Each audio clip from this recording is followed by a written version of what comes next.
Nur Fettahoğlu turk seriallari olami va jahon kinematografiyasida o'z o'rniga ega mahoratli aktrisa. Unga dunyo miqyosidagi mashhurlikni olib kelgan loyiha shubhasiz afsonaviy Muhtasham 100 yil seriali bo'ldi. Biroq taqdirning achchiq haqiqati shundaki, aktrisaning ijoddagi yuksak muvaffaqiyatlariga qaramay, uning shaxsiy hayoti xuddi o'zi gavdalantirgan mashhur qahramoni Mohidevran Sultonning qismati kabi ancha murakkab va ko'ngilsizliklarga boy kechdi. Aysiya Nur Fettahoğlu 1980-yil 12-noyabrda Germaniyaning Duisburg shahrida ko'p farzandli oilada dunyoga keldi. Uning ota-onasi Nebahat va Sinan Fettahoğlu 5 nafar farzandni tarbiyalab voyaga yetkazishdi. Nur hali go'daklik chog'ida oila Istanbulga ko'chib o'tdi. Bo'lajak aktrisa maktab va kollejni shu yerda tamomlab, keyinchalik Xalij universitetining liboslar dizayni fakultetiga o'qishga kirdi. Universitet diplomini qo'lga kiritgandan so'ng Nur o'z sohasi bo'yicha emas, balki bank tizimida faoliyat boshladi. Aynan mana shu oddiy bank xodimligi uning hayotini tubdan o'zgartirib yubordi. Bankda uning go'zalligi va o'zini tutishi kasting menejerlardan birining e'tiborini tortdi. So'ng u televideniyaga taklif qilindi va tez orada Sky Turk kanalida iqtisodiy yangiliklar ko'rsatuvi boshlovchisiga aylandi. Aktrisa o'z intervyularida bolaligi va faoliyati haqida gapirar ekan shunday degan edi: "Men bolaligimni juda oddiy, quvnoq va baxtli o'tgan deb hisoblayman. Oilada 5 farzand edik va doim bir-birimizni qo'llab-quvvatlardik. Rostini aytsam, hech qachon aktrisa bo'lishni hayolimga keltirmaganman. Lekin hayotimdagi burilishlar meni taqdirga yanada qattiqroq ishonishga majbur qildi. Peshonaga yozilganidan qochib bo'lmas ekan." Taxminan 2006-yilda Nur o'zining birinchi turmush o'rtog'i bilan tanishdi va aynan u Nurning ichki iste'dodini sezib, o'zini kino sohasida sinab ko'rishni maslahat berdi va bunda qat'iylik ko'rsatdi. Televideniyadagi bir necha oylik tajribadan so'ng Nur ilk kastinglardan muvaffaqiyatli o'tib, Yurak titrashlari, Benden baba olmaz va Mendan qanday ota chiqargan kabi kichik loyihalarda ko'rinish berdi. 2008-yil esa aktrisa hayotida burilish nuqtasi bo'ldi.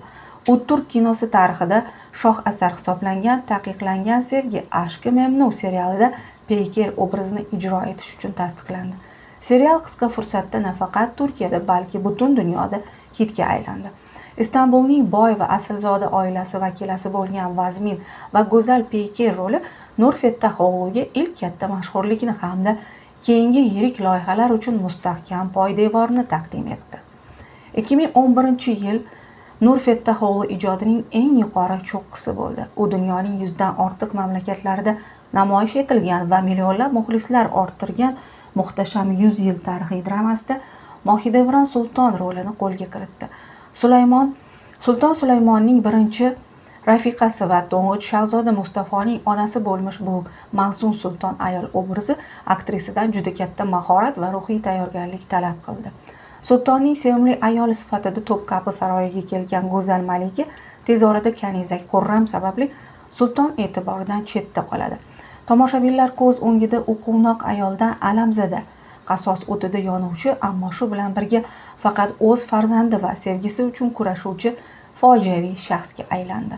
Mustafoning qatl etilishi va ortidan nabirasining ham o'ldirilishi Mohidevronni butunlay sindirdi. U umrining so'nggi yillarini qashshoqlik va yolg'izlikda o'tkazdi. Nur bu murakkab va dramatik rolni shu qadar mukammal ijro etdiki, bugungi kunda ham Mohidevran Sulton nomi tilga olinganda beixtiyor ko'z oldimizga aynan Nur Fettahoğlu keladi. Aktrisa yaqin vaqt oralig'idagi intervyulardan birida bu roli haqida shunday degan edi: "Mohidevranni faqat salbiy yoki yovuz qahramon sifatida qabul qilishlarini istamasdim. U farzandini yo'qotgan, ayol sifatida baxtsiz bo'lgan ona. Syomka maydonchasiga chiqishdan oldin uzoq vaqt davomida uning dardini ichimdan o'tkazardim. U bilan birga yig'lardim. Bu rol mening ichki dunyomni ancha ulg'aytirdi, lekin ruhan juda charchatdi." Muhtasham 100 yil yakunlanganidan keyin ham aktrisaning filmografiyasi muntazam ravishda muvaffaqiyatli loyihalar bilan boyib bordi. U quyidagi mashhur serial va filmlarda turli xarakterdagi obrazlarni jonlantirdi. Hayot yo'lida, Hayat yo'lunda, Filinta, Poytaxt Abdulhamid, Fi, Bozkir, Kardesh cho'chuqlari, Babel, Kag'it ev, Darmaduman kabi seriallarda.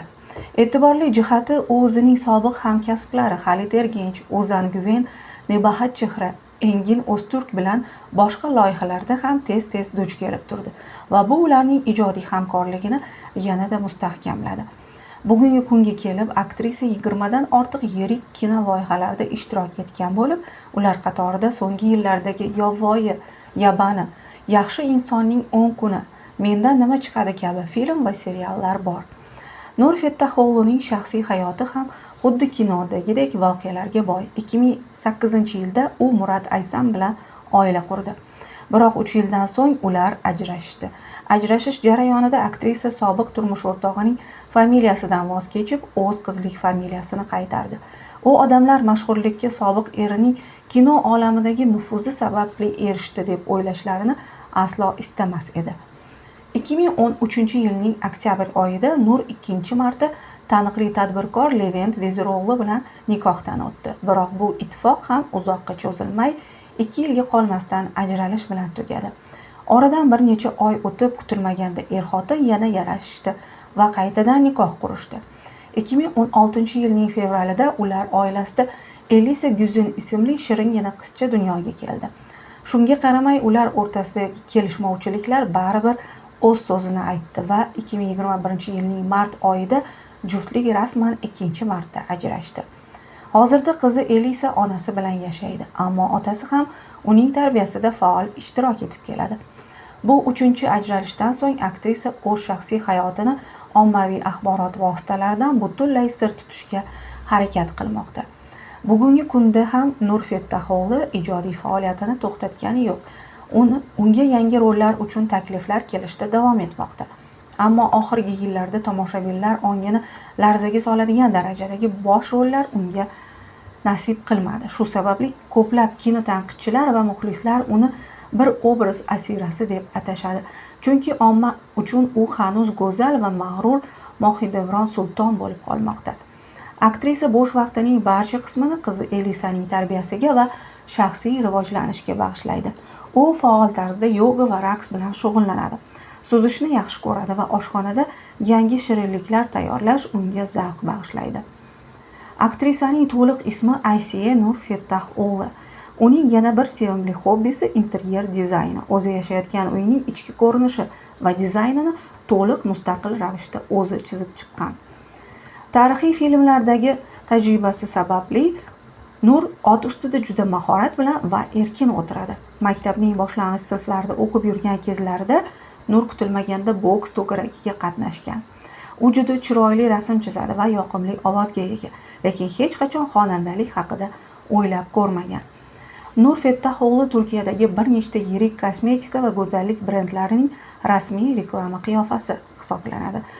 Nur o'zining barcha aka-opalari va singillari bilan juda samimiy va yaqin munosabatlarni saqlab qola olgan. Uning hayotiy falsafasi quyidagicha: san'atkor inson hayoti va taqdiri oldindan yuqorida yozib qo'yilishiga va peshonadan ortig'iga erishib bo'lmasligiga chin dildan ishonadi. Aziz kuzatuvchi, siz Nur Fettaxoğlu ijro etgan qaysi seriallarni tomosha qilgansiz? Uning obrazlari haqida fikringiz qanday? Bu haqda albatta izohlarda fikringizni yozib qoldiring.